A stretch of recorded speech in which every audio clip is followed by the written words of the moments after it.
Are you tired of the same old pro wrestling?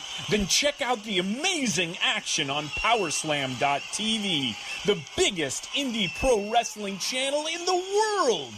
Get over 4,000 hours of the best pro wrestling events from over 110 of the biggest names in the industry from over 15 countries around the globe. Get your free trial today at Powerslam.tv. The following is brought to you by the Social Suplex Podcast Network.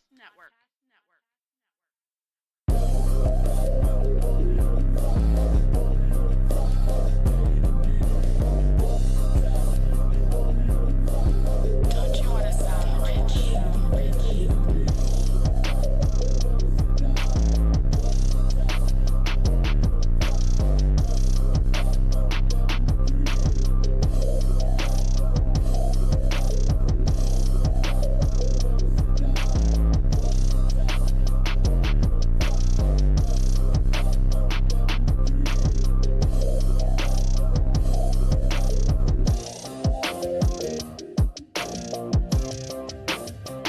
Welcome to the best show dedicated to AEW and all things elite on the Social Suplex Podcast Network.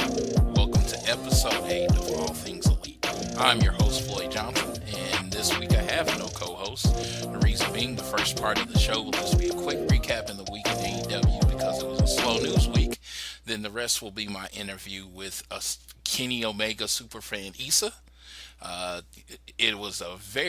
It's about an hour long.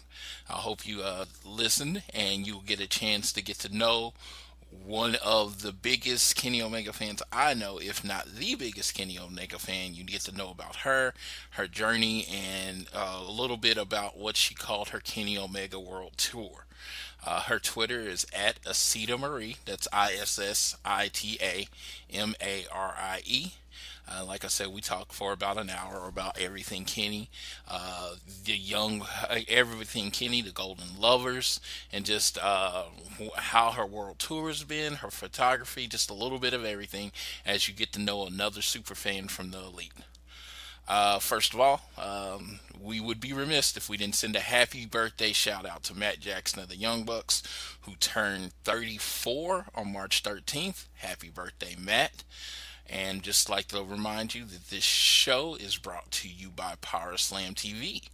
Powerslam TV is where you can get access to over 4,000 hours of content from over 110 of your favorite wrestling brands from countries all around the globe onto your laptop and mobile devices.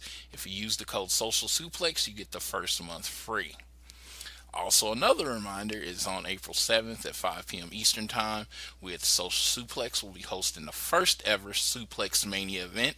This will be a WrestleMania watch party and live podcast event at the original Hooters across from Madison Square Garden. Join us for wrestling talk, drink specials, and more. I myself will be at WrestleMania. I said that last week. I'll be at WrestleMania, but you'll be able to meet the other personalities from Social Suplex, including Jeremy and Josh from Keeping It Strong Style. All right, just a first piece of news for people just tuning in for this. A couple weeks ago, we had on Elite Superfan and my friend Tiffany for an interview. During the interview on that show, we announced a contest with 2 winners. We've gotten the entries, and the winner is one of the winners is Ryan. He is on Twitter at let's see, I forgot what his name is on Twitter. At Ryan_the_great. He got to pick. I reached out to him today, and he picked the hoodie. He picked the AEW hoodie. Also reached out to our listener Nikki, and Nikki has not replied yet, so we're waiting on whether she wants the hoodie or the backpack. Either way, both will be sent out this weekend to the winners. To all that participated, don't get discouraged. I will run more contests coming up. I do appreciate everyone that went ahead and liked the Social Suplex Podcast Network, went to on YouTube and liked Heart of the Elite with Tiffany. She appreciates all you, and I hope you all stay subscribed and listen to her show.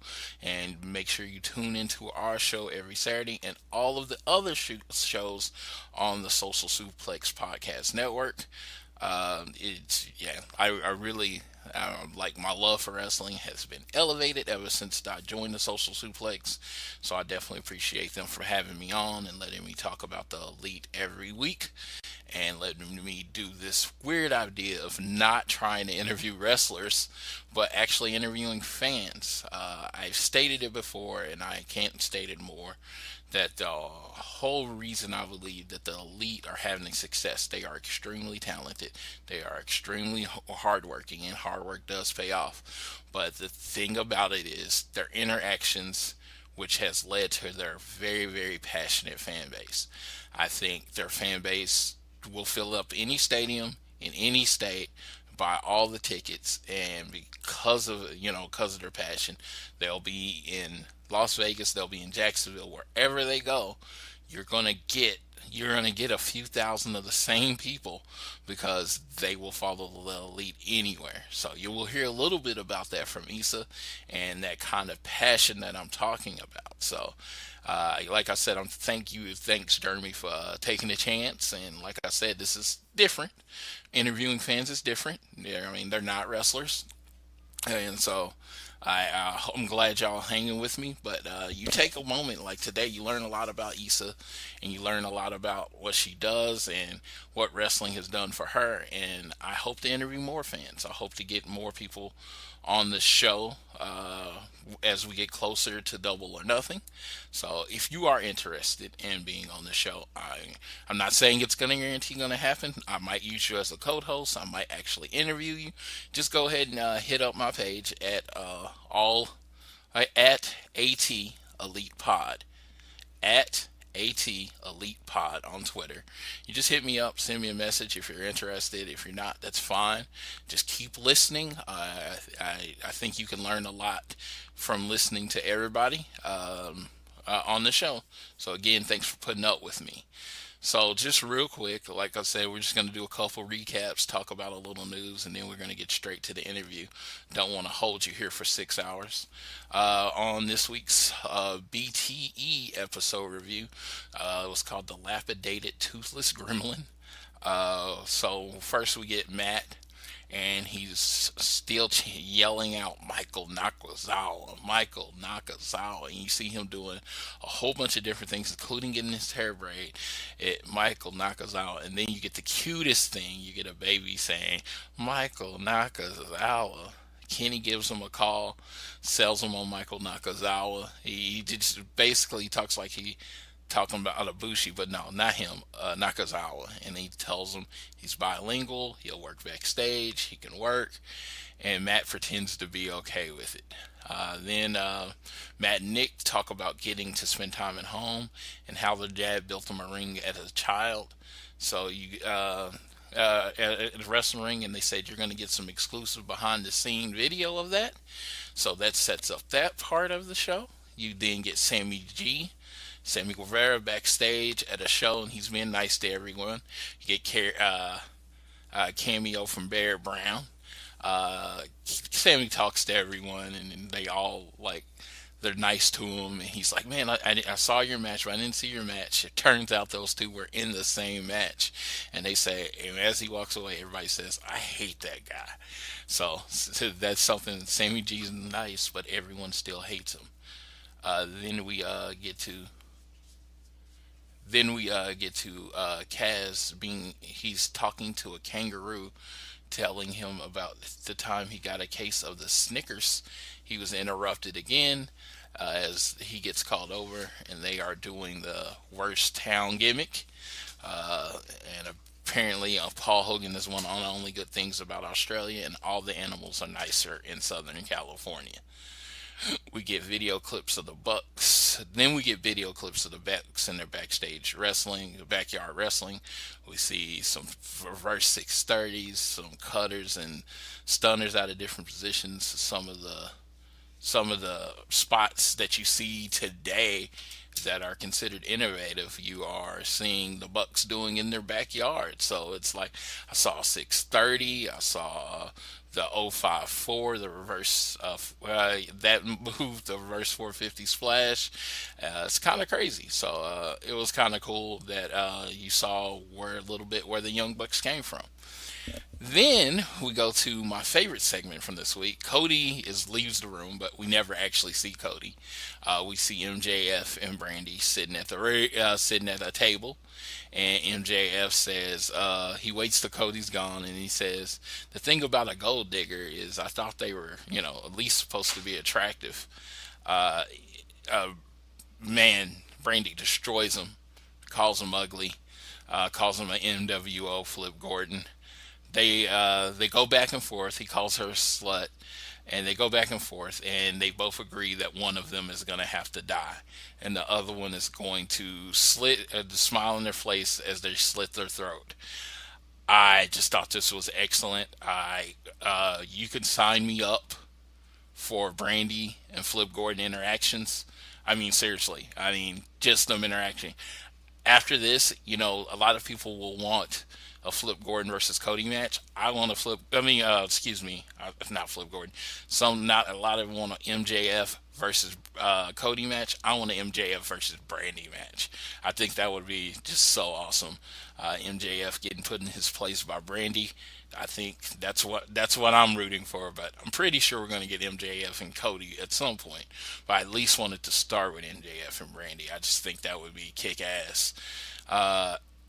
Joey, the next scene, we see Joey going up to SCU. They don't pretend like they know who he is. He reminds them. Joey asked them to have his back. SCU doesn't have time. They was like, if it's not AEW business, we don't have time. And they basically said they're disappointed he's from SoCal because he keeps getting beat up. Joey says, man, you guys have changed, which has been kind of the thing going on. Money and popularity has changed SCU. Flip asks Joey if Joey then goes up to Flip and asks him to have his back. And Flip says, well, you think if I beat you up, they'll book me for Double or Nothing? Joey runs away. He gets to the backstage, and a big dude, don't know who he was. I think I know who he was, but I don't want to say the wrong name. Starts trying to beat up Joey, and Masa saves him. And he says in Japanese, what happened to the blonde girl that used to have your back? Another reference to Candice LeRae. I feel like this is leading to another blonde girl having Cody's back. I wonder who the blonde girl is going to be. Is that going to be Penelope Ford, or what they're going to do with that? We see the Bucks, and we see their collectibles from the wrestling. We see the all-in belts that they gave, their YouTube awards. And then you see Nick packing. Matt comes in, and then they leave. That is the end of the show. Now, it's a very quick recap because this week has not a lot happened, really. Not a lot that I can say stuck out as happening. And then we get Mac Jackson, a little news. On May 12th, Mac Jackson responded to this tweet from @DanRoberts150, said, he tagged Matt, with all of the perfectly timed run-ins on BTE taking place, please say there will be a run-in at the G1 Supercard, or at least a teaser. We all want to see it. #AEW. So that was from @DanRoberts150. I wanted to give him his credit for his tweet. Matt's response, it was an attempt to be 100% transparent and to not lead anyone on. Nick and I will not even be in New York that weekend, but we will make it up to you very soon. You saw some people complain and kind of get angry about that, but that's pretty much been the stance. Cody said, I wasn't promoted for the show. Then he says, I'm not booked for that week. Then he flat out said he wasn't going to be there that week, that it's the WWE's weekend, it's WrestleMania weekend, and even though he had a great time last year and they sold out the stadium, he still felt like it was off the back of WWE, so he wasn't going to do that. He's been very honest about that, and he's been very upfront about that. So if anyone thinks any different, I don't know what to tell you. It's been clear. I bought my ticket thinking Cody was going to be there. Believe me, I did. Or excuse me, not thinking, but hoping Cody was going to be there because I didn't think no way they would miss that Madison Square Garden show. But apparently they are going to miss that Madison Square Garden show. So just like me, everybody's going to have to get over it. So, yeah, I'm looking forward to that weekend. I think it's going to be a weekend full of great shows. And that when it's time for May and in Vegas, Cody, the Bucks, Kenny, they're all going to turn it down. The Elite are going to tear it down. But WrestleMania weekend, they're leaving to the WWE. I will still be at WrestleMania weekend. Just a quick rundown of my week. It's going to be Thursday. I get in Thursday.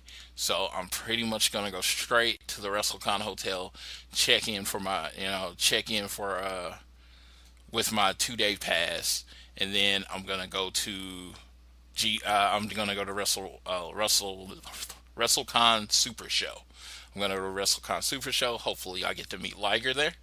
The next day, I will be at WrestleCon during the day.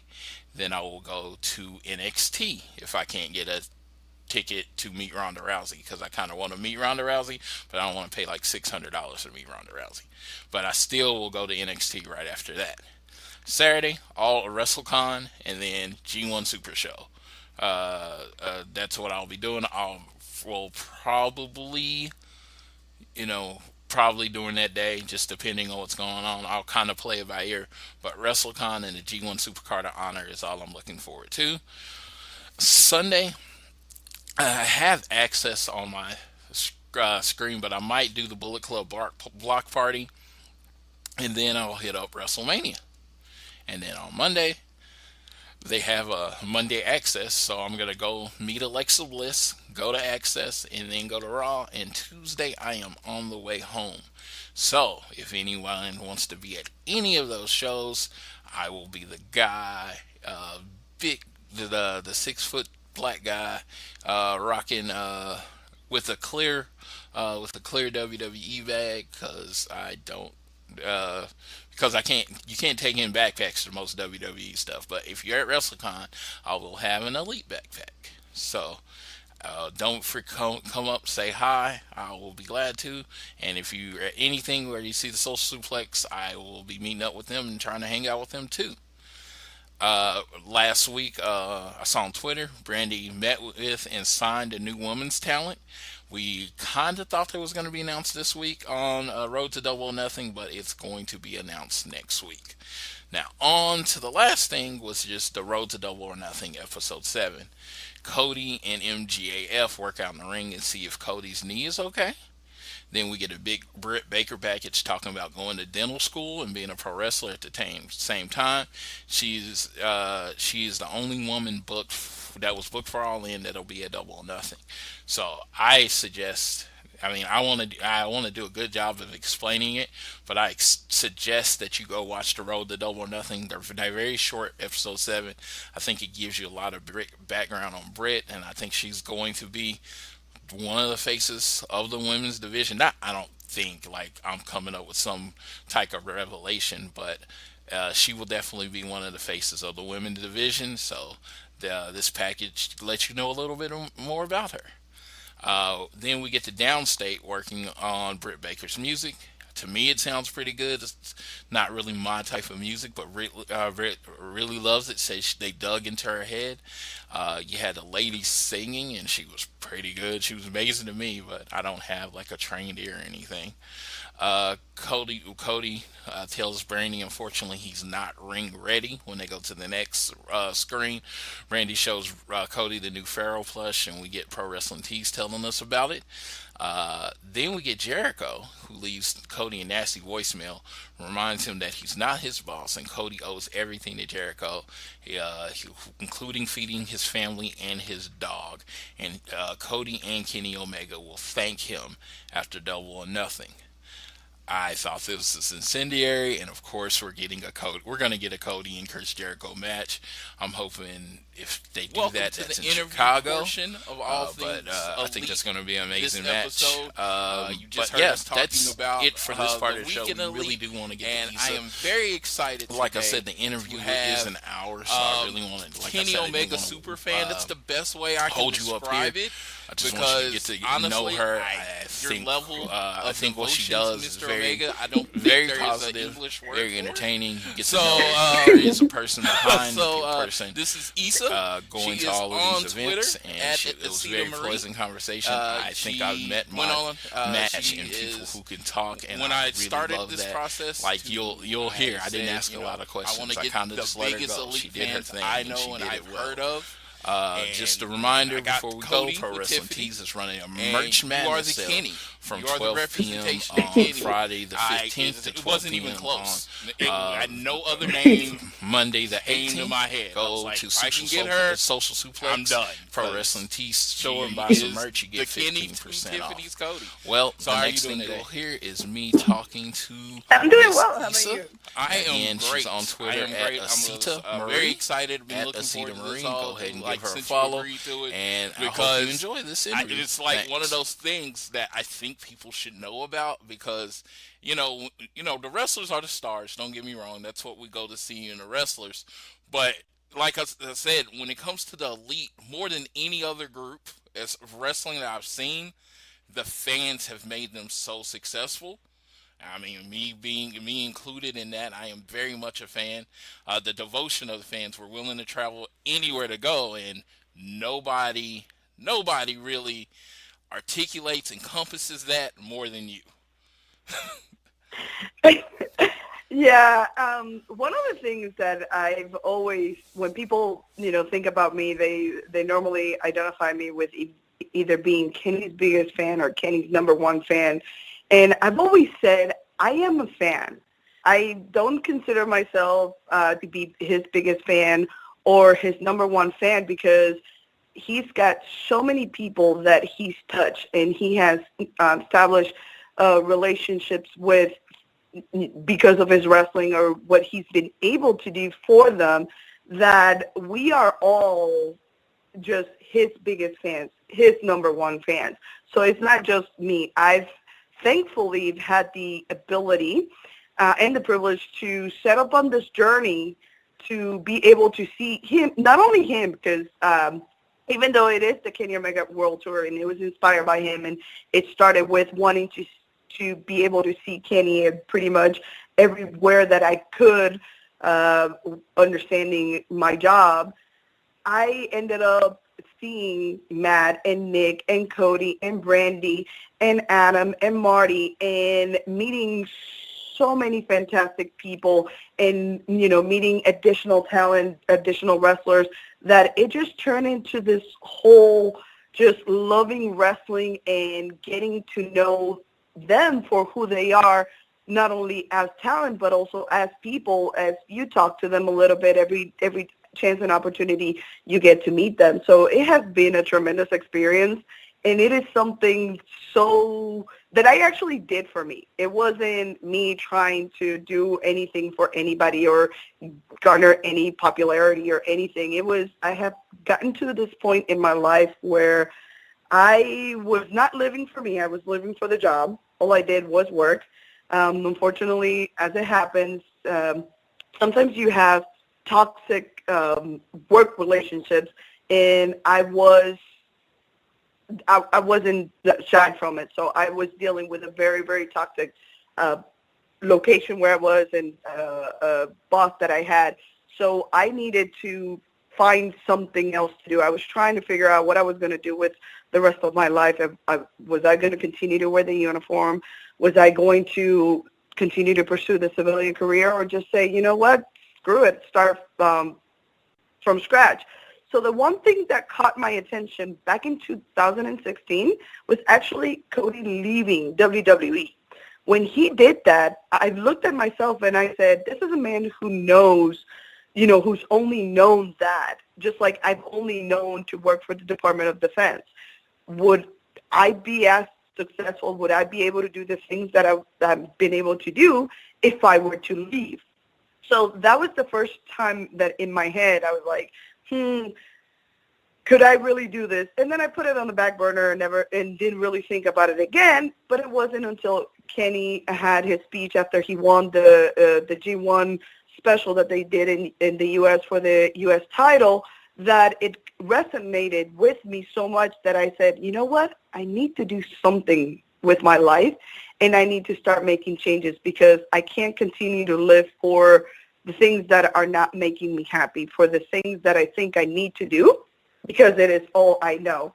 And it took a while to figure out how to do this. And it was actually the official day when I said I am going to commit and I am going to do this Kenny Omega World Tour, was actually on May 5th. So on May 4th at Wrestling Dontaku, Okada challenges Kenny for a match at Dominion, and things just clicked. At that point in time, I only knew when it came to wrestling and seeing Kenny, I was committed to doing CEO, and then I was doing the G1 special in San Francisco because they were a week apart, and I could travel from one to the other. So I was taking leave. I was stationed overseas at the time, and I was committed to doing All In. Those were the only three things I was committed to doing in wrestling. I wasn't planning on doing anything else. And then after Okada challenges Kenny, and then actually the thing that triggered the, hey, I figure out what I need to do, was when Okada went, Kenny Omega, and I was like, oh, yep, I got it. But I took a whole 24 hours to think about this. Because I was like, would I be able to pull this off? Can I really, really, really do this? And after 24 hours, I contacted the company for overseas people that wanted to go to Dominion, because I said I had to be there. I have to be at Osaka-jo Hall to see Kenny win the IWGP Heavyweight Championship. I contacted them, and they said, yeah, we still have a handful of packages left. I said, okay, I want one. It was a little difficult because these packages are set up to match where you're from. I'm military, so I was stationed overseas at the time. So I actually had to work and get a letter with permission from my boss. I also have to provide them with my order saying, hey, I am a U.S. person who is currently stationed in this country trying to go to this other country, to Japan, to see this wrestling match. And it took a little while. It took some coordination and some logistical maneuvering, but I was able to do it. And then from that moment on, everything just fell into place. Anywhere that I knew Kenny was going to be, I decided that I was going to be there to support him for inspiring this movement of self-discovery and this movement of freeing myself from the monotony that my life had become by being the job because of what I had done up to that point and the places that I had been, that I just wanted to live my life to the fullest, watch wrestling, which I love. I've been a fan of wrestling my entire life, and just continue to watch the man who is not afraid to tell those relatable stories of love that just resonates with everybody. Awesome. Man, you're a great interview. I didn't even have to ask any questions there. That is awesome. No, I appreciate it. I appreciate it. I get a little winded when I talk about Kenny. I definitely appreciate your passion. If you remember, when was the first time you saw him wrestle live? Dominion was the first time I saw him wrestle live. I was Really? physically there. Yes. However, the first time I actually watched a Kenny match was in 2010. It is one of the weirdest stories because I was in Iraq. I was deployed in Iraq at the time, and it was my birthday. And a friend of mine, he used to send me back then, and this is before all the information spillage. Back then, your email boxes were pretty much unlimited, and you could literally send anything over email, and no one really cared until they started cracking down. So he sends me a zip file, which contains movies and music. Excuse me. And then all of a sudden, there's this little file that they just had a bunch of numbers, and I was like, what the heck is this? Knowing better that opening up something that I don't know, I went and still and did it. So I opened it up, and I just started hearing Japanese, and I saw this match, and it was their Ryogoku Sumo Hall match against the Golden Lovers versus Apollo 55 on 11 October 2010 when they won the IWGP Junior Heavyweight Tag Team titles. I'm looking at this. I have no clue who any of these people are. And these are the things that are going through my mind. It is the biggest insult in the world, but I was like, Ibushi looks kind of like Splinter from the Ninja Turtles. I looked at, yes, I know, it's one of those things that, the first thing that goes through your mind, and I'm like, yeah, that's not the most flattering thing to say, but then I was amazed by him. Then, they show Prince Devitt, and I'm like, he needs like 10 cookies and 50 hamburgers. That's just, all that, it's just not normal. I thought Taguchi was, and again, at this point, I have no clue who they are. I don't know their names. I'm not understanding what's really going on. I thought Taguchi was lost in decades. I was like, okay, I think he missed the call for the 70s.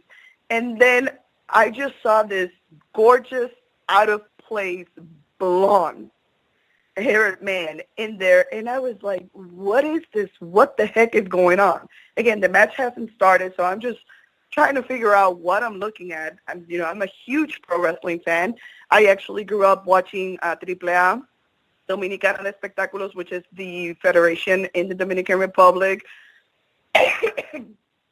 I watched wrestling from Puerto Rico. WWF was something I saw 4 times a year because we only got the big pay-per-views, the Royal Rumble, the WrestleMania, the SummerSlam, and the Survivor Series.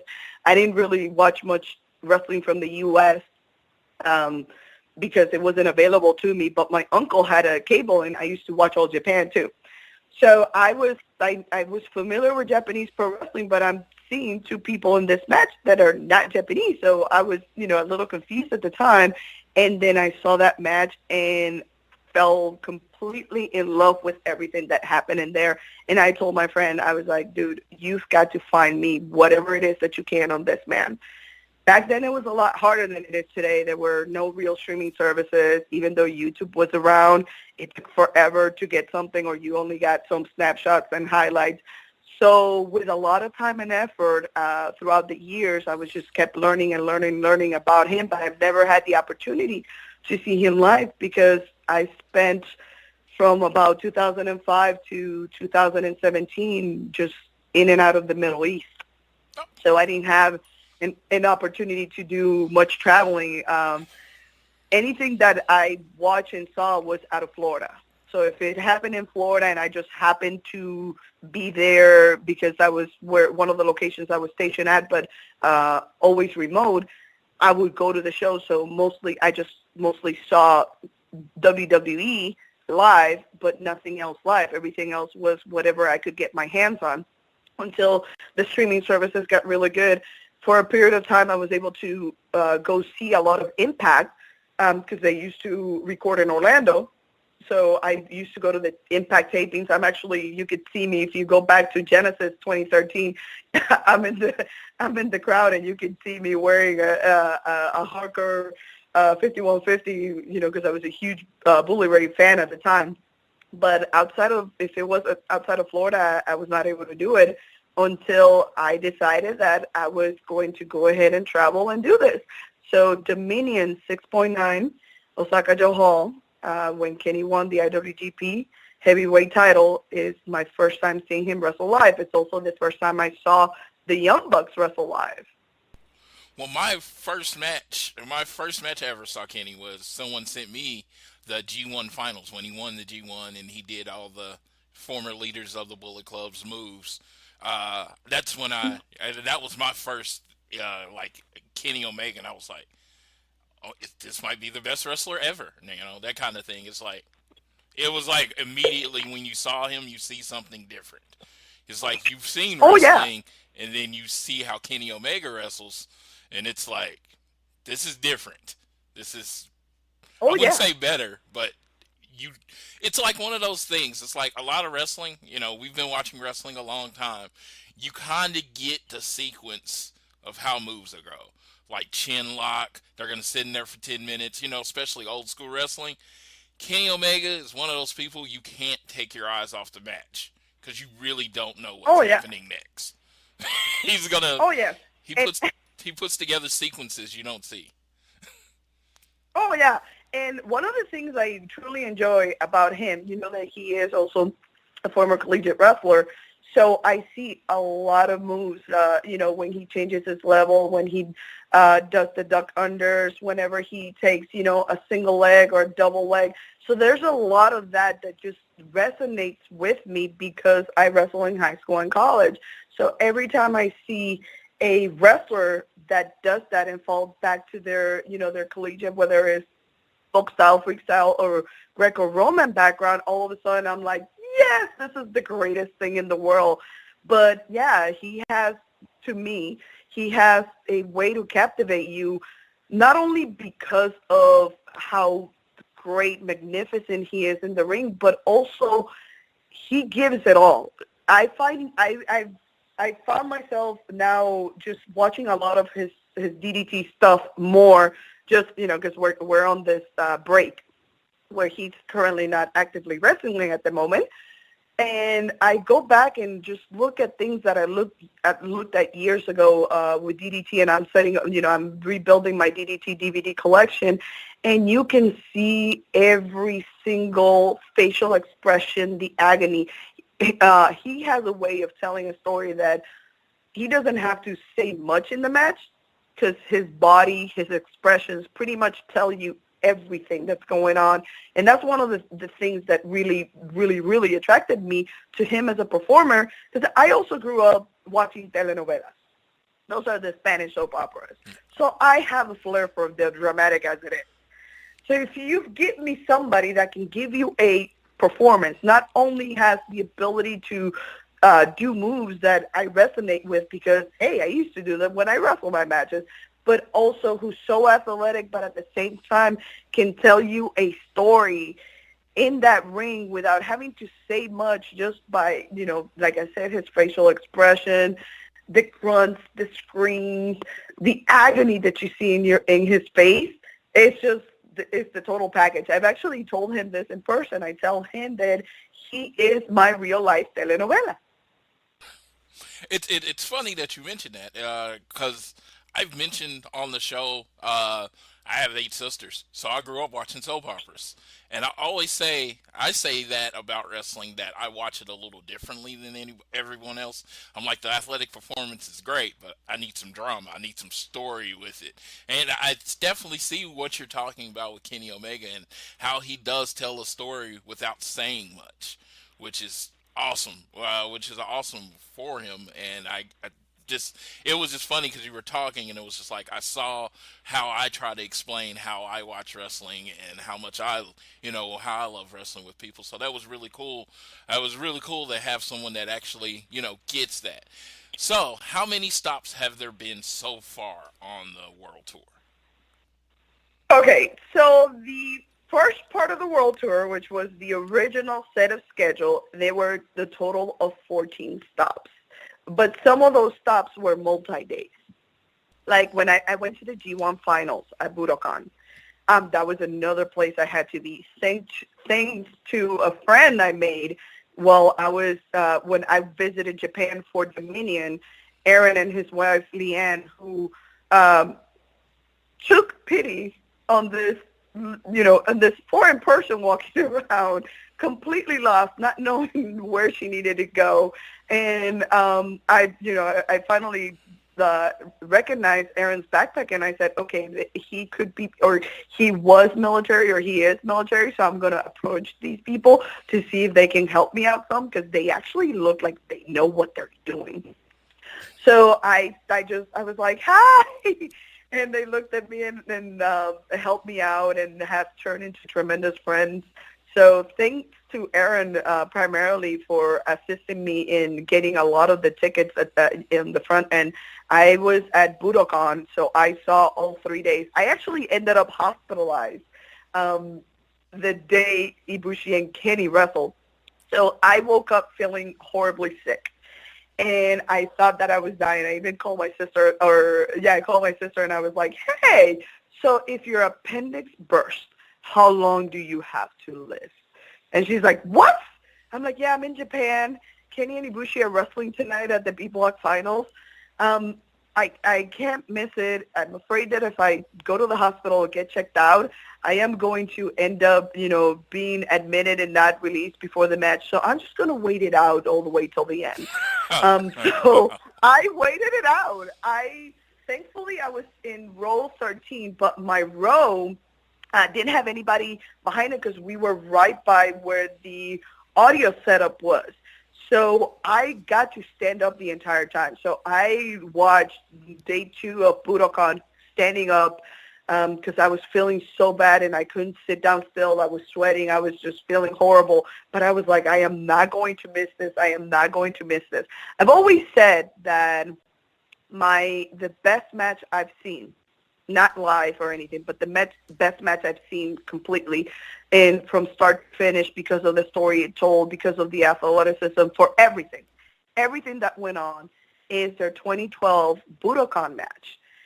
The fact that I saw their 2018, 7 days shy of the 6-year anniversary, Budokan match was just made it, to me, it is actually the greatest match I've ever seen live, and it's because even though it was a lot shorter than Omega Okada 4, that story, 10 years in the making, just had so much to it.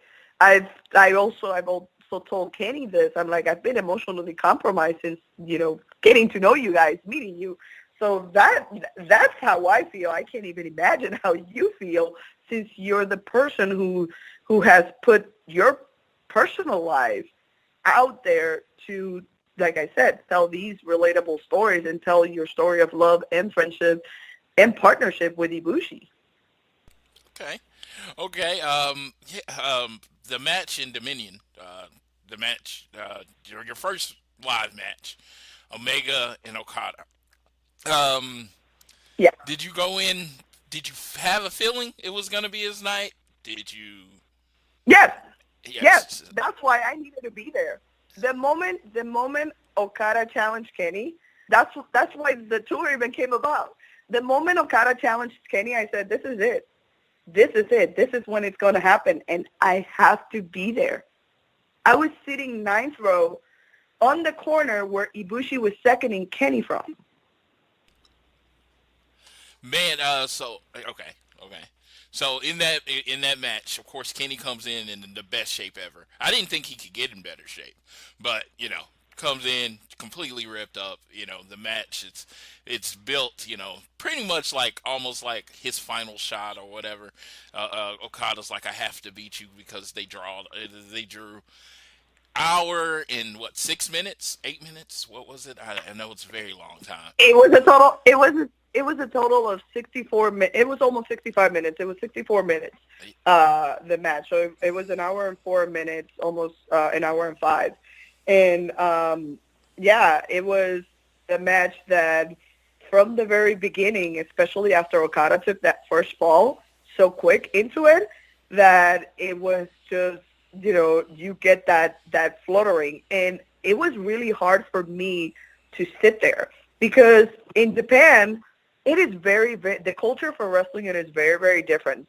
And, they show you the video that we see whenever we stream anything live, but they are very, very respectful of the talent, and you don't get fans to get up. So me, not used to this, I've had the urge to just jump up and scream and say all these things and try to yell out my support, but I did my best, even though a couple of times I did get up from my seat, to respect everybody around me and not block their view and not block their ability to see what was going on.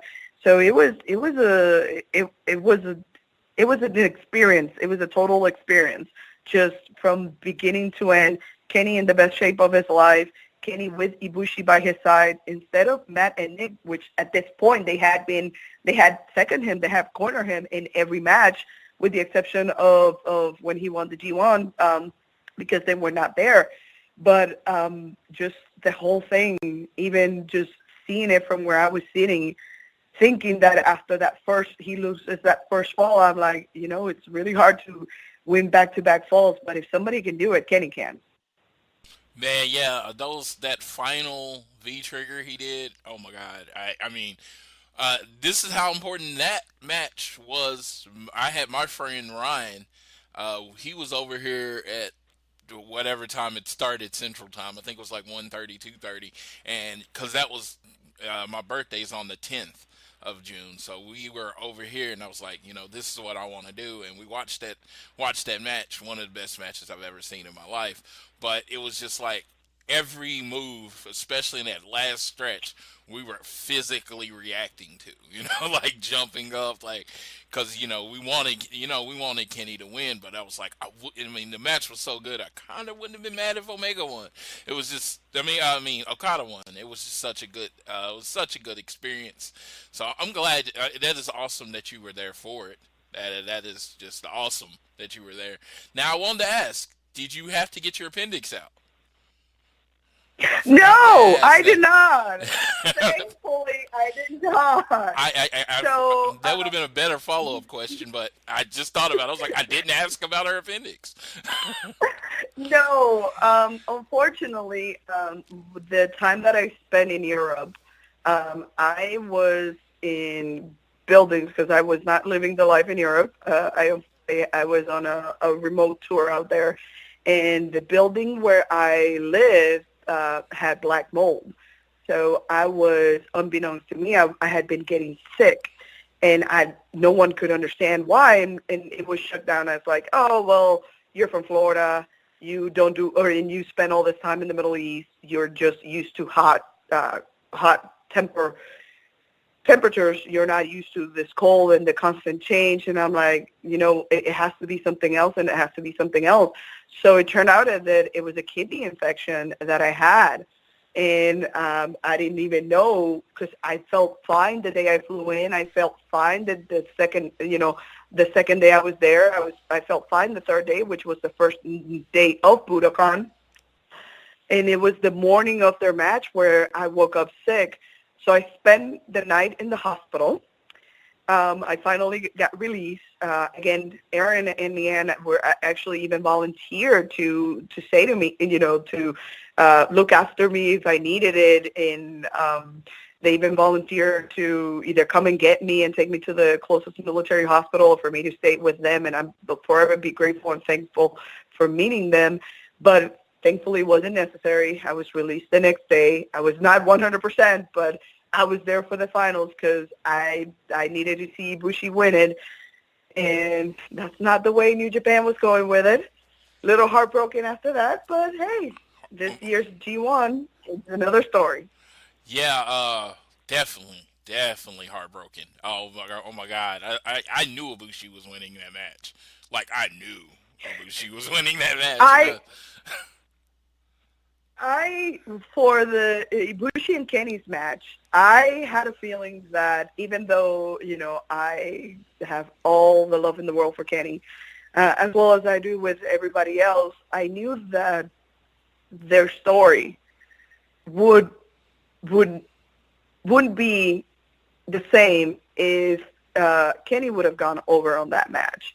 And Kenny has always talked about and said how great Ibushi is, that he is a better wrestler, he is a better person because of Ibushi, and that, having that happen validated all of that, because, a lot of people say things and then they turn out that that's not exactly what they meant. But Kenny has always maintained that the reason why he joined Bullet Club is because of his internal struggles and issues he had with Ibushi's success, and the fact that he had to work harder and that he had to always go the extra mile while everything came so easy to Ibushi, that if Kenny would have gone over at that moment, it wouldn't be the same.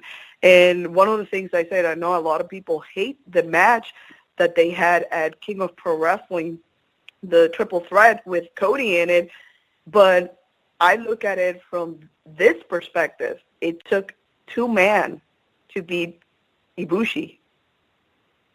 Yeah, It did. It definitely did.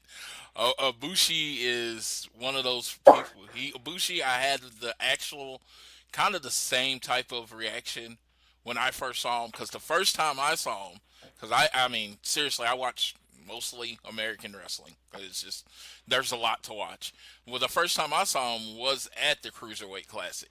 I was like, I had really no idea who he was. I've discovered him more since then. Went back and watched other things, but first thing out of time I watched him, and it was just like, and you saw him. He had a match with Cedric Alexander, and it was like, it was different. It was like, you didn't like with those two. I hadn't any experience with Ibushi, so I couldn't really tell, who the star of that match was. But both of them came out looking like stars, and Ibushi was just amazing. And I was like, anytime this person wrestles, I have to see it from now on. So he was another person that was very impactful. And I understand with you, it just seems like with you, and you correct me if I'm wrong, it's like that the relationship as far as Kenny Omega and Kota Ibushi, the story that's been told over the years is very, it means a lot to you. So tell me about the Golden Lovers and what that means to you. At first, again, when I first discovered them, I didn't really understand because all I was getting was little information. So it took a while for me to truly understand their story and what, how it all came about.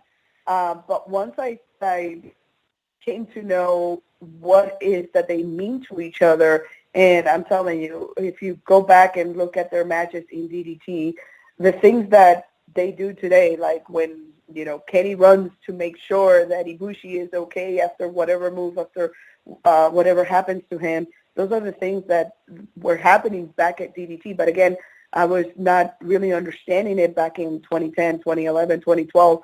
It wasn't until about 2013 when it really clicked and dawned on me that, hey, this is more than just a tag team partnership. This goes beyond that. To me, they're the personification of love, friendship, redemption, jealousy, putting somebody else's need ahead of yours, vice versa, and at times putting your needs ahead of the person you love most, because that's what you believe you need to do. And it's the story of life. It's the things that you go through on the day-to-day, because we feel those same things. We see them, whether it's your personal relationship with your primary family, or whether it's in your personal relationships or your friendships. These are the things that we go through every day, and then have them played out in the sport that I love. It just makes it resonate more. I refer to them as my current version of Macho Man and Miss Elizabeth, a couple that. You just cut out. I wasn't getting much from them, but I didn't know. Yeah, I didn't know that they were really married. But I saw the things that they did, and I saw the struggle, and I saw the separation, and it's the things that moved me emotionally. And Kenny and Ibushi are the two people that have managed to do that by telling their story. And it's the one thing that, when deployed, kept me very, very sane at times, because I look forward to the next thing I was going to see from them. I look forward to whatever additional information I was going to get my hands on. Okay. And as far as them, when I met them I was at Starcast, and I told them, you have a weird relationship, because if someone kneed me in the face, we wouldn't be friends anymore. So it was just like that little line. They laughed. They like, we have a unique relationship, and I'm like, okay. I mean, I could kind of get it, but it's like the physicality which they wrestle with. It's like when they wrestle each other, it's almost like they wrestle harder against each other, and it's wow. They do, and the person that you love and trust the most is the one that you're going to. We say go full go. Back when I wrestle, And I can relate to it, because when I used to wrestle my boyfriend for practice, I used to try harder, and he used to be rougher and tougher on me than he was with any of the other females that he helped train, because he wanted me to be that much better. So when I see them go at it, I see that. And the other thing about them is that I enjoy the fact that they were telling a story of love, just overall love. You can interpret it any way you want, but it is a story of love. And my experiences at this point, and I grew up in a country where any aspect of homosexuality was frowned upon, because at the time, it is a country that is very, very macho culture. And then I grew up watching Mexican pro wrestling, and at the time it was a very, very macho culture. And then the things that I saw, or the representation that I saw in the United States, it was always a joke. It was something to laugh at. Believe it or not, one of the characters that really, really, really attracted me back to wrestling was Goldust, because he was so different, because he pushed the envelope, because he wasn't afraid to be a man who touched another man. And it's funny that in the Hispanic culture, they're so macho in certain aspects, but they hug and kiss their relatives and their friends on the cheek in a way to say hello. Yes. But but if it was thought of that, as a person of the same sex may have an interest with you, all of a sudden they turn into this whole other persona, even though they are physically relaxed to do that with somebody they know or somebody within their family. So at first, when I started noticing, because I noticed the little things, and I started noticing the little things, the little touches, and I'm like, to me, this looks more than just we're tag team partners. And I've never said one way or another. I've always it looked like just two people who have the utmost love and respect for one another, who are very comfortable with each other and are not afraid to show that affection for one another. And to me, that was great. That was fantastic. I didn't have to worry about or look at it being as frowned upon or saying that, hey, you shouldn't do this, or it wasn't a joke like they try to do with other characters in other companies. It was just allowing two people to be themselves, and that's really what you want to see. You want to see an honest relationship. And it's really awesome that relationship resonates with so many different people. It is a polarizing relationship at some times, and some people love it and feel definitely strong about it, and some people hate it, because even the idea of them being more than opponents, more than friends, being lovers, it rubs people the wrong way, which I don't think it should. I mean, every type of story, wrestling is this great, absolutely great world where every type of story can be told, and it's just the fact that they tell a different story, to me, is just, for me as a wrestling fan, it's new and it's refreshing, and it's a different way to look at it. And it's just like, you don't get a lot of times, you get a lot of turns and heel turns and all that stuff with friends, but to keep people that have two people that can compete against each other as hard as they do and still maintain a relationship is something that's really unique to wrestling. I know there's probably super over the top, even more than me, wrestling fans that'll probably come up with like a different occasion where that was likely, but if you have to name less than 5, it's very rare. You know what I mean? So this is a very rare situation. Yeah. So I do, like, it resonates with me. I'm glad to hear how strongly you feel about it. So as far as your stops, what is the longest period of travel that you went for one of your stops? Was it Japan? Well, Japan is the farthest I've been, because I traveled to Japan from I traveled to Japan from Europe. I traveled to Japan from Florida, and I've traveled to Japan from Virginia. Wow. So Japan has been the longest way I've been to see Kenny. The most unique stop of them all happened to be when he did his birthday celebration, which at the time I did not know that they were recording his documentary.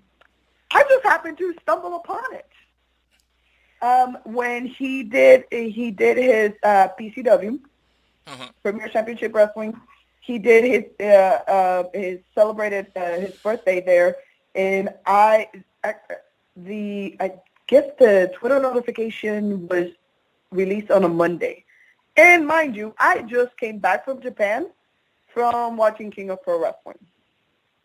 Damn. So on a Monday late night, which I think it was like and I don't know how the heck I was still awake, I see this notification that Kenny is going to be in Winnipeg. And I'm like, could I pull this off? Could I really, really pull this off? So I started trying to figure out the logistics. Unfortunately, duty calls, and if you're told you can't go to somewhere, you can't go to somewhere. So that was a very standby, last-minute thing I did. So that was, to me, one of the most challenging because of the flight delays and not being able to know whether or not I was going to get there, I was going to get to go. And the time I spent just hanging out at an airport trying to see if my flight was going to make it out, if I was going to make my connection, if I was going to get to Winnipeg. And I actually got there the day of the match. And it was an amazing, amazing experience. I'd met several of the wrestlers, and I've said it, the next opportunity I have to go to BCW, I will be there, whether Kenny's there or not, just to see the show, because it is an amazing experience. That is something I wish that we could get more exposure to.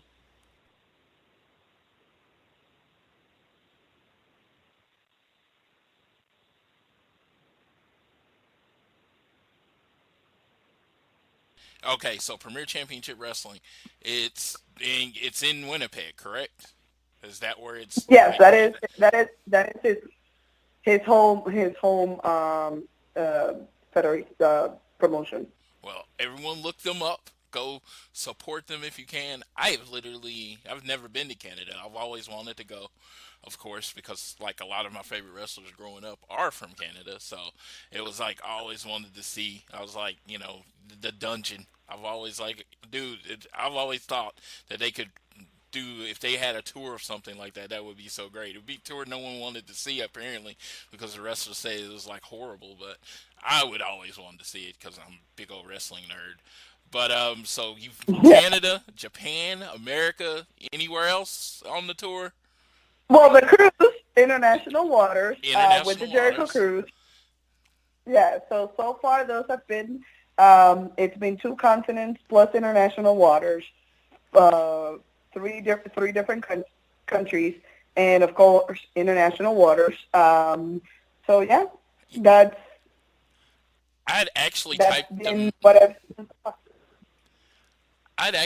a message to you, and I deleted it because I wanted to ask you, have you taken photography classes, or are you a professional photographer? Because your pictures are amazing from these shows. No, I am not a trained photographer. So this is how I actually started this whole photography thing. First, I just came back from another hiatus of social media. If you go back and look at anything before 2018, you're going to see a handful of things. You're going to see me winning trivia for the Tampa Bay Rays because I used to be a season ticket holder. You'll see me tweeting about Impact. You'll see me tweeting about like Ring of Honor back in the day. You'll see me tweeting about WWE, but you won't see me tweeting about much. Because there's a span of like 2 years where there's nothing on me because I didn't tweet anything. So when I came back, And I actually came back because of Kenny and Ibushi reuniting. So when they reunited in Sapporo on January 28th, I was like, man, I need to just, all these emotions, let it out. So I need to write about it. And I don't have my real life friends. None of them are wrestling fans. So I'm on a boat on my own.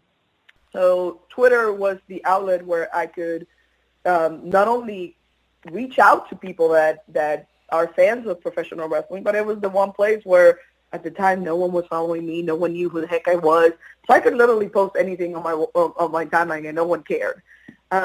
So I came back to social media and I started seeing a lot of the pictures that the Japanese fans were taking, and I thought, man, wouldn't it be something to really, really capture every time you go to a match the beauty of what people are doing? Because before then, I took pictures with my phone, and that was about it. I'd never really taken any other picture. So for Dominion, I bought this fancy camera that I didn't even know how to use. Turns out that the first camera that I bought and my Apple products did not mesh well together. So the camera ended up holding all of my Dominion pictures hostage. We even have to contact Sony so that the camera could be sent to them and they can actually get me my pictures. And the ones that they have been able to recover are, not the best quality. So my Dominion experience is just what I remember, what I felt, not so much in pictures, just a handful of them that are okay. So for CEO, I decided I was going to graduate cameras. So I went and returned the Sony and, excuse me, and I bought a Canon. Yeah. And all I started doing is whatever I was seeing, that's where I was pressing the button. I literally just point and press the button. I know nothing about working with the light. I know nothing about editing. I know nothing about anything dealing with photography other than point and shoot. At the base that I'm currently stationed at, there's actually a photography class, which I am planning on taking just so that I could learn what I've been doing since I have no clue other than point and shoot.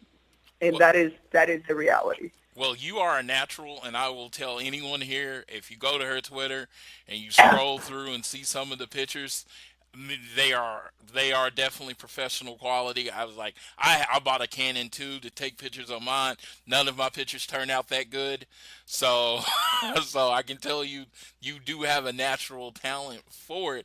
You had to actually start adding a watermark because people were taking your pictures, right? Yes. At first, I didn't want to be one of those people that was going to not share her work or her pictures from the beginning. And I even there's a post from me from, I guess it was either after CEO, where I said, hey, as long as you don't claim the pictures are yours, you can use my pictures, you can repost my pictures. And a lot of people were really, really good about giving credit, even without me doing anything, putting a watermark on it or whatnot. It wasn't until All In when I happened to take the same picture that the photographer that was there, Scott Lesh, amazing photographer, by the way, him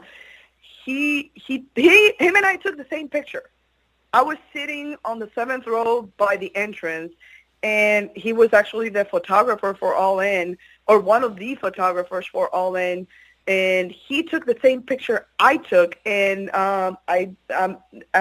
his name is escaping right now, but his first name is James, and he's the one that did the picture book for All In.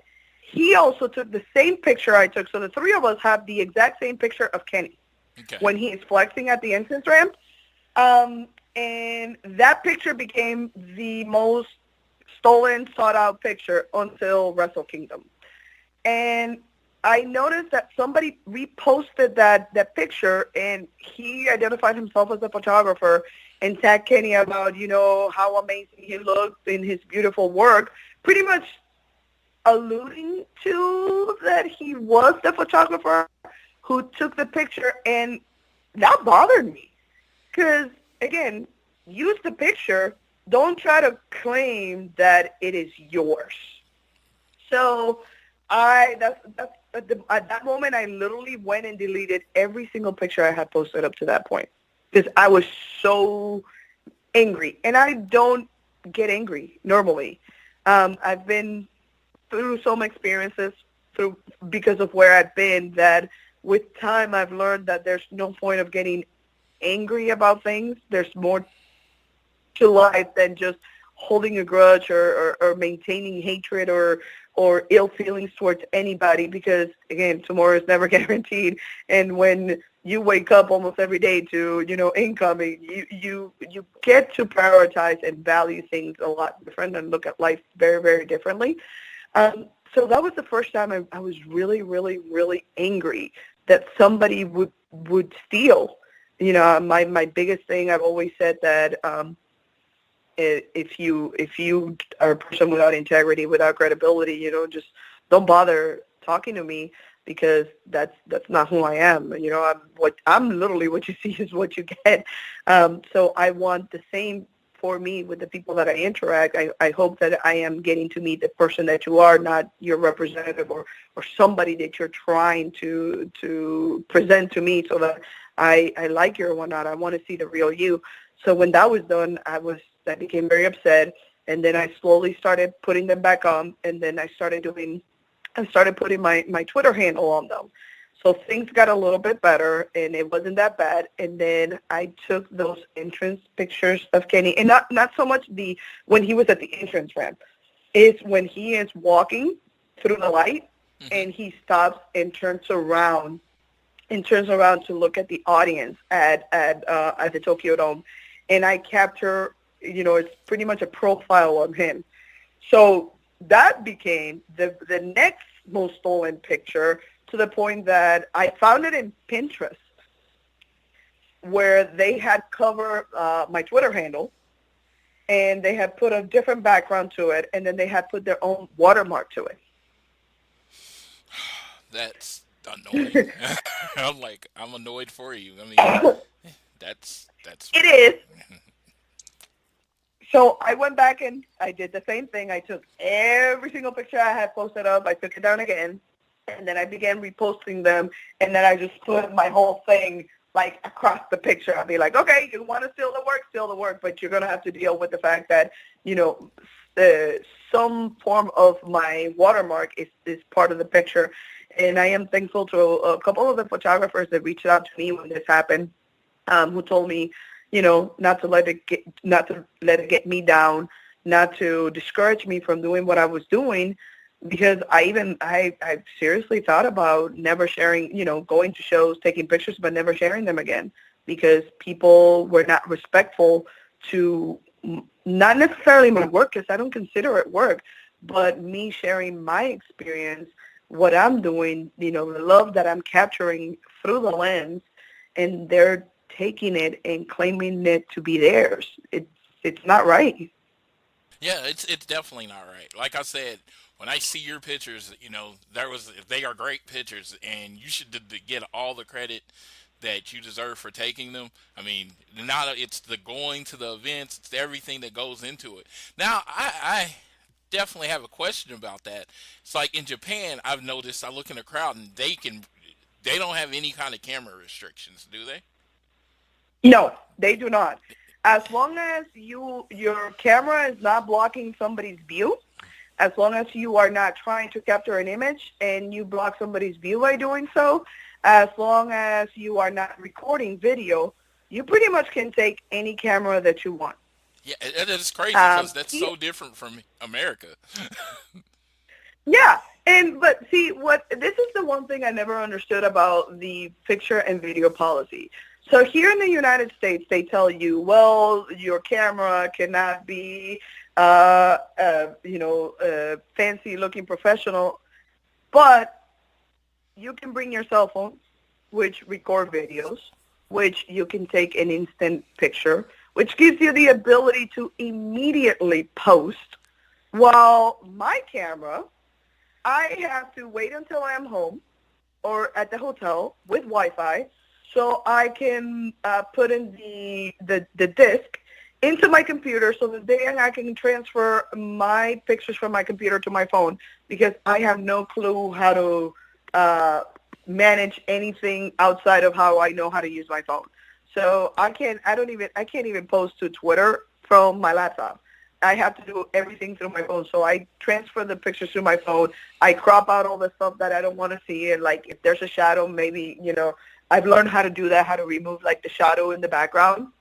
And if there's like the lighting, kind of working on the image, I've learned how to, make it a little bit darker so you can actually see the image better. And that's all I know about editing to this point. Oh, yeah, and I learned how to put the copy right now thanks to one of the people that reached out to me.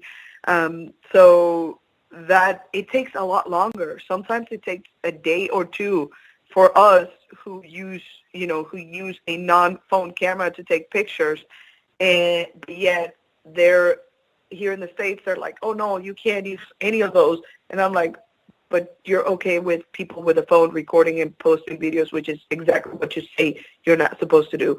I've always, and I bring mostly clear bags to the sporting events now, so that it's a lot easier. So they see my camera, and they've never flagged my camera, thankfully, except the Jericho Cruise, which I'm still upset about that.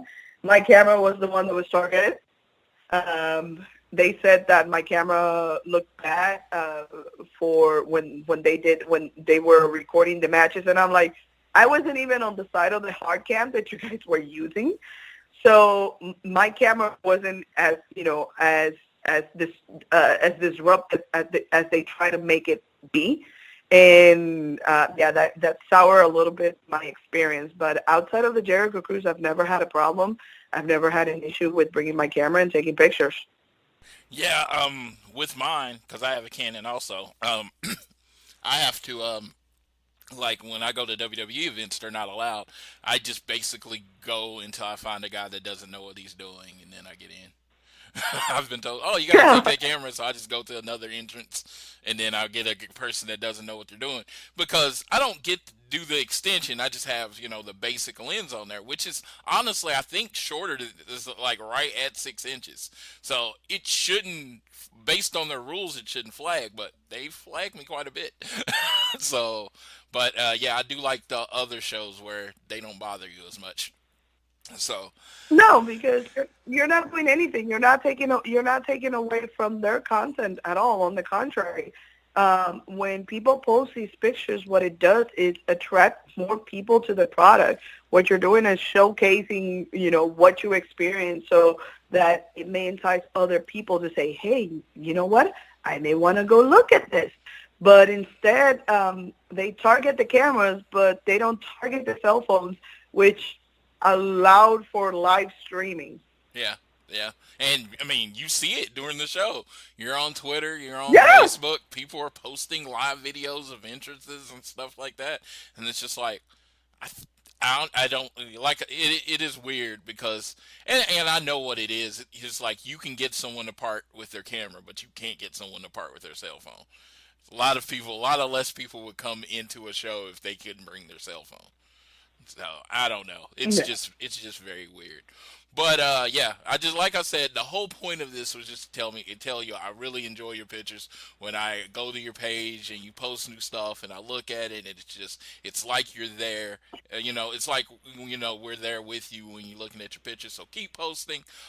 Don't let people stealing them stop you, because the people that aren't stealing them, that are just looking, really appreciate what you do. So you said there was, how many total stops have there been? Let's go back to that. How many total stops have there been on the Omega World Tour? 14? Okay, so for the first part, which was from Dominion to Wrestle Kingdom, there were 14. Okay. I actually did a three-peat, which I saw Kenny Friday, Saturday, and Sunday at 3 different events.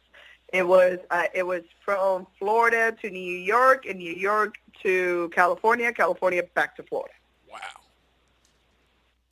And then now for part 2 of the tour, we have with the first stop, which was the Double or Nothing ticket, the ticket announcement party. So that was the first stop. So this go around, instead of me saying, hey, I'm gearing up for the second stop of the Kenny Omega World Tour, I am actually going to do it a little bit different. I am going to show up and then announce when I'm there. Okay. Well, I mean, I don't hope I'm not spoiling. You're going to be a Double or Nothing, right? Yes, Yeah. I will be a Double or Nothing. That is not that is confirmed. That one is not a secret. But I'm talking about for any other appearances that I might do, because I didn't just go see Kenny wrestle. I went and saw Kenny on some of the appearances he did, and those were also part of the stop. It wasn't just, I'm going to go see Kenny wrestle. It's, I'm going to go see Kenny and show my support and be there and have the ability to have a conversation with him and whatnot.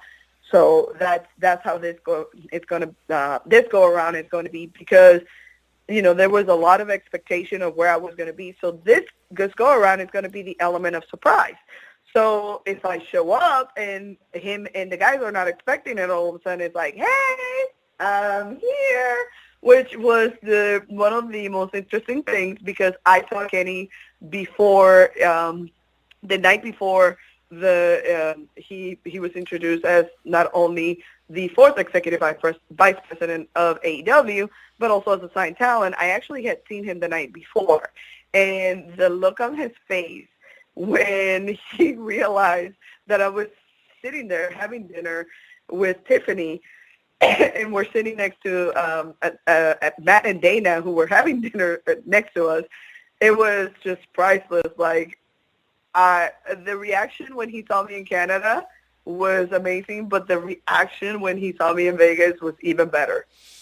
And that's awesome, because it's like he knows you. He sees you, and he's like, oh, that's Issa. And it's like, that's cool, because honestly, with most fans, that's the level they want to get to. They want to, even if you consider them friends, that's great. Even if they're not friends, you at least want them to know that you're supporting them. Like, hey, how's it going? That kind of thing. And it was like, so that's kind of cool that he's like, oh, he is surprised and delighted when he does get to see you. That's what we kind of all shoot for when you're in the fandom. You just want to, kind of be like that second level of kind of knowing the other person. So y'all have had conversations, right? Yes.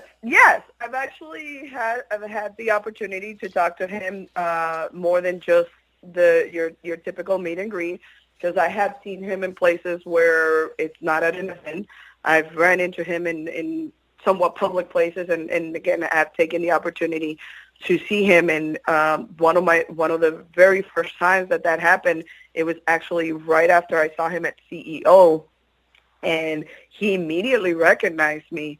And from that point on, he's recognized me every time. And one of the things that because a lot of people, especially when they see me in the line for the meet and greets, and if he spots me in the meet and greet, like, he'll wave hello, and Marty does that, the Bucks do that, Cody and Brandy do that as well.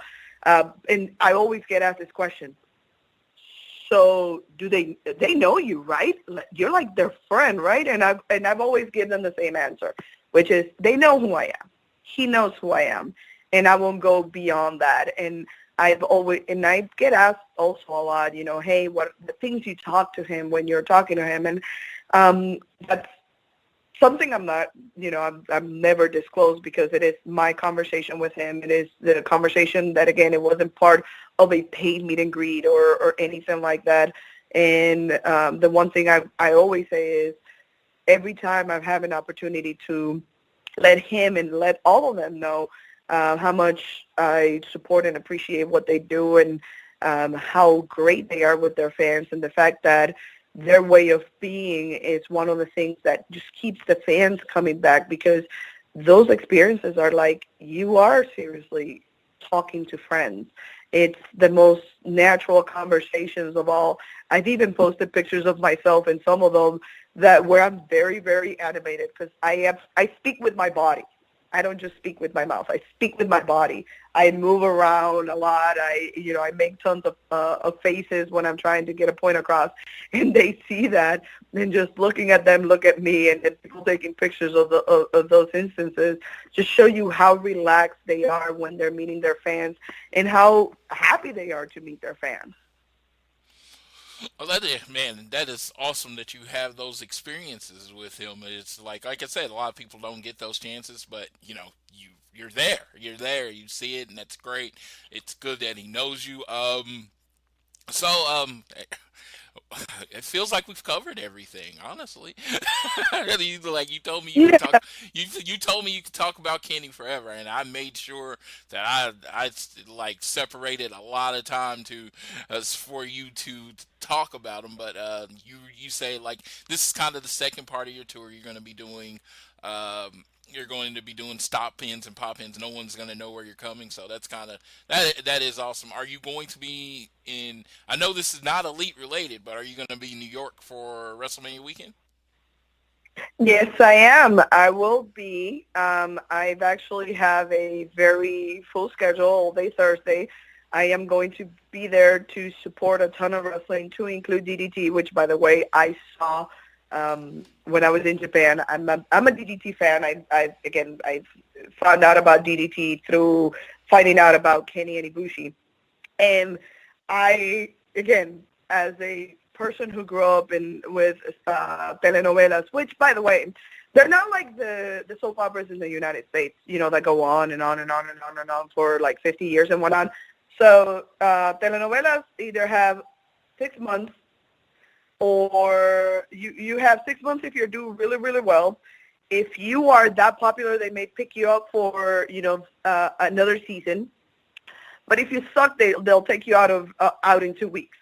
So to me, DDT is like all of that, where you can get the greatest, best stories told, or you can get the most ridiculous thing in the world. Like right now, I'm having a ball and hoping that Sasaki Daisuke, Mr. Charisma, gets it together, because I need him to win against Takeshita, who he just lost to at Judgment. He lost the KOD title to Takeshita at Judgment, and I need him to get it together. I need to see Pokotan. I need to see all of that. As a fan of pro wrestling, I'm also going to go see Stardom. I'm going to support the Yoshi Wrestling here in the United States. I got to see them when I was in Japan. They're freaking amazing. For anybody that has the opportunity to go out there and see them, please do so.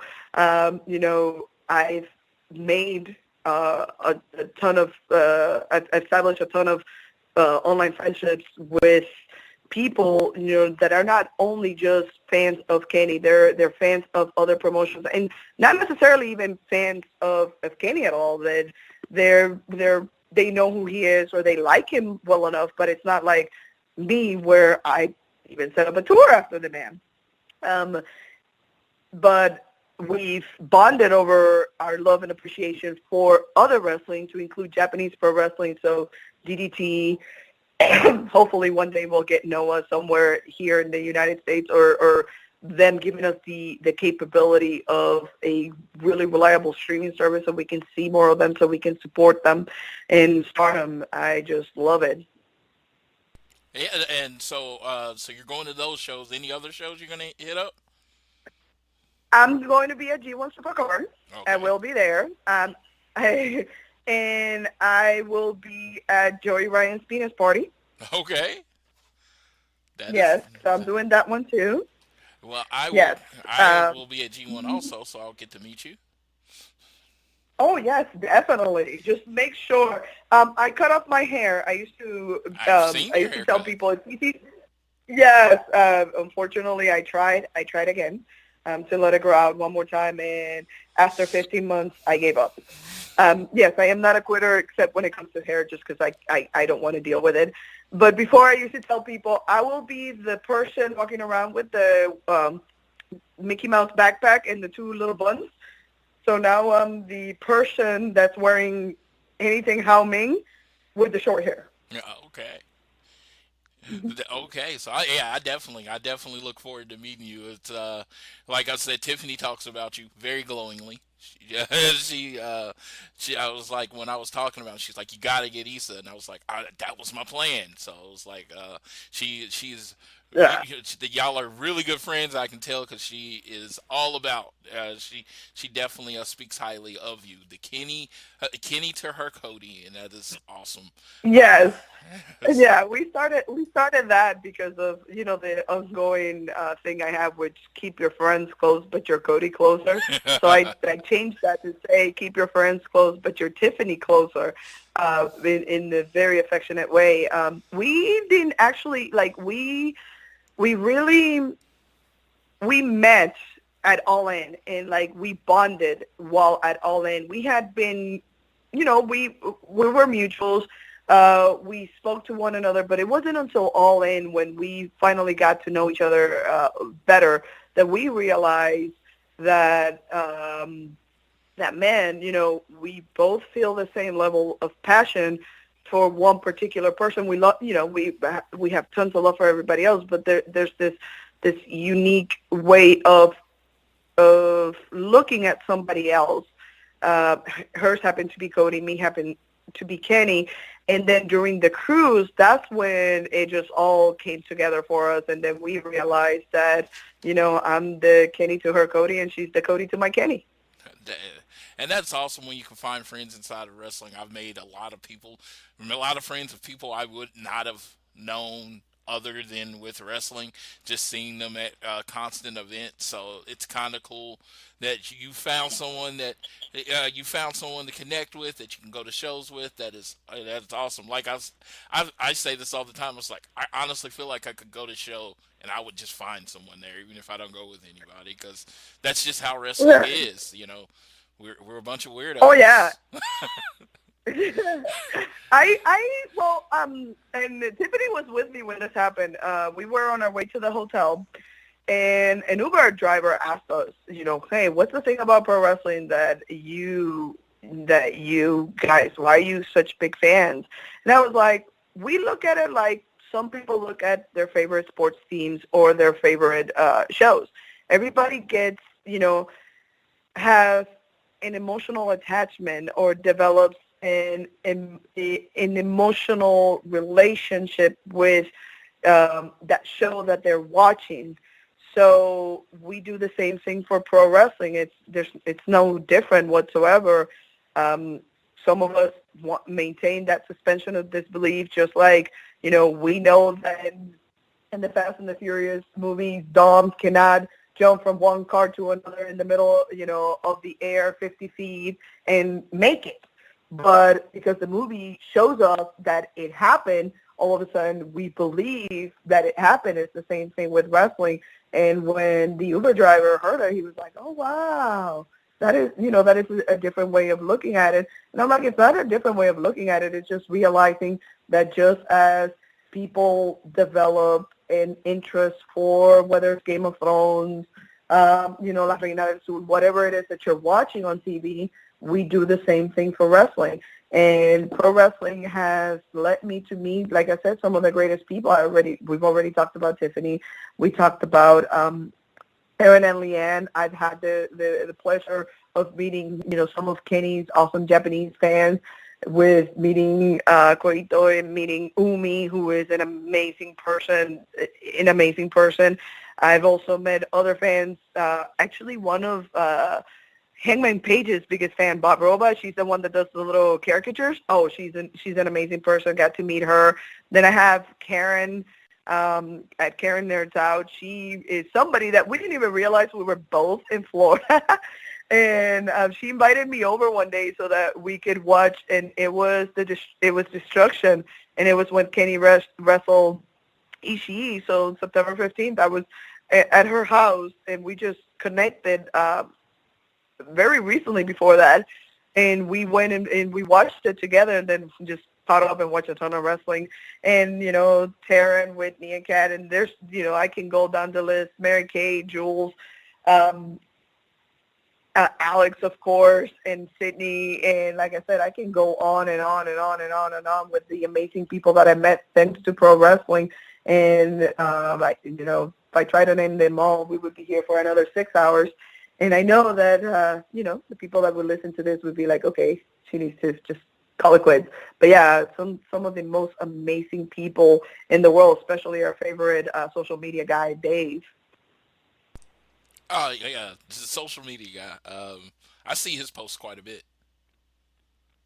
Yeah, no, he's another amazing person, and Mark and Nate and Allison. Yeah, like I said, I've had the pleasure and the privilege of meeting so many amazing and great people, not only that I've met in person, but other people that I haven't, other people I haven't met. I've actually met and spent quite a bit of time with a wrestling fan from Indonesia, Adam.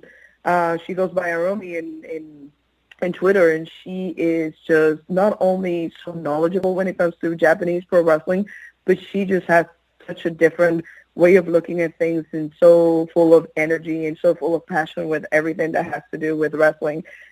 So getting to meet different people like that it's just fantastic. I never thought that I would hang out long enough in social media to be able to get to know these people. And they become like your extended family, and I say that all the time. I don't really make it was like something I stole from Dom. I don't make friends, I make family, and it's like, Yeah. but because like I said, all the experiences that you've combined that they've shared. Me and Tiffany are just realizing that we've been at like a lot of shows together, like a weird amount of shows, and we never met. First time I met her was at NWA 70 for Cody's match against Nick, but we had been at like a lot of stuff at the same time. So it's kind of funny because as big as the wrestling world is, it's very small. You'll eventually meet everybody. So do you have anything else that you would like our audience to know? Do you have anything you want to plug? I'm still shocked and amazed that people have taken interest not only in my in the photography that I've done. By the way, again, I am not a professional. I have no training. All I do is whatever I see, that's where I point and shoot. But just I'm thank you to all for showing the love and support that you have for in following this journey that has opened up a lot of things when it comes to realizing who I am, the person that I am, that I had shut down just because, again, of the experiences of where I had been at the time, mostly in the combat zone, and for continued, to be part of it. It has been a wild ride. I've never thought that I would go to Japan, or that I would go to Japan 5 times in 7 months, that I would be recorded for a show called Why Did You Come to Japan in Japan, and instead of talking about, food, which is primarily what the show is about and your reason for being there, I turned that conversation into just talking everything about Kenny and just continuing to show, kindness and acceptance to other people, and realizing that it is okay to love this thing that we call professional wrestling, that just happens to be men and women telling their stories in the ring. Well, I would like to thank you for talking to me, especially for an hour. I definitely appreciate it. You sharing your experiences and your love for Kenny. That's, exactly what this interview was, is exactly what I want to get out there. The passion of the fans of the elite. The reason I believe when people say AEW could fail, I'm like, I don't think it can, because of fans like you, fans like Tiffany, Sydney, such passionate, willing to go anywhere to see them, willing to support them in any way you can, that it's almost impossible for them to fail.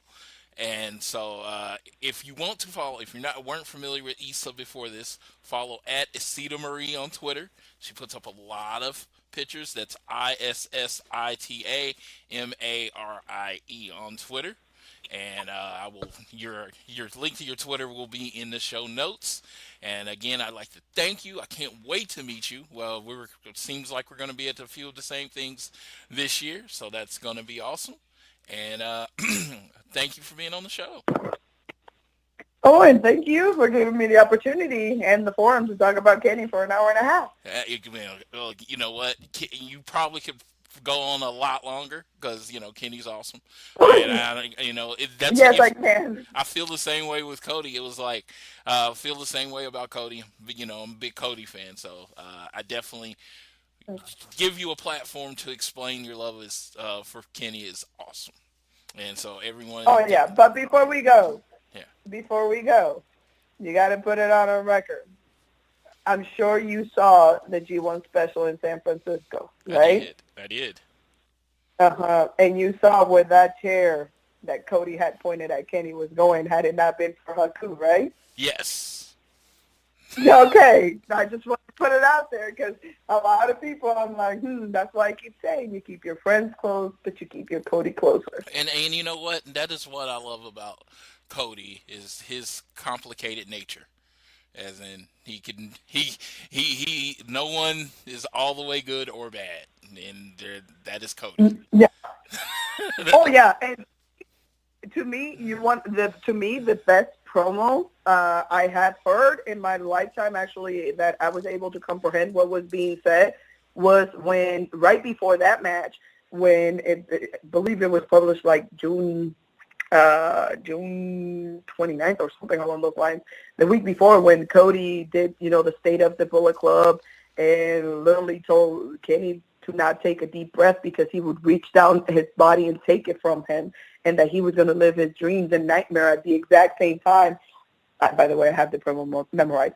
But that to me was one of the more eerie, just wonderful, amazing things, just the pictures on the wall and everything. And I think Cody is a master at what he does, and just being able to turn it on and off, just being, almost psychotic evil to then all of a sudden being the most likable person is just amazing. Yes, definitely. I even said it. I was like, I love Cody. I don't know if I hung around him, we would be best friends or not. I don't know. Because he doesn't seem like a hard person to piss off. He is an amazing person. I've been fortunate to be able to to see him and gotten to talk to him again outside of your typical paid meet and greets, and he is the most humble, most genuine, one of the most genuine people you will ever meet in your lifetime. It's a totally different than the character that he portrays. It is like you'd be surprised to see how well Brandy and Cody really take into whenever they want to be evil, they can be as evil as that, as you can. But the people that they are, the people that you actually meet are totally different. They're amazing. Yeah, every time I've met him, he's been awesome and nice, and he never remembers me, which is okay. I'm okay with that. but it's in Nashville, I accidentally almost stole his cell phone. I thought it was my fiance's phone, and I walked off. And I brought it back. I didn't even look at it. I honestly never flipped it over. Once I saw she had her phone, I brought the phone back really quick. But then it was like, he didn't trip. I mean, somebody takes my phone, we're going to have a problem. He didn't trip. He was like, okay.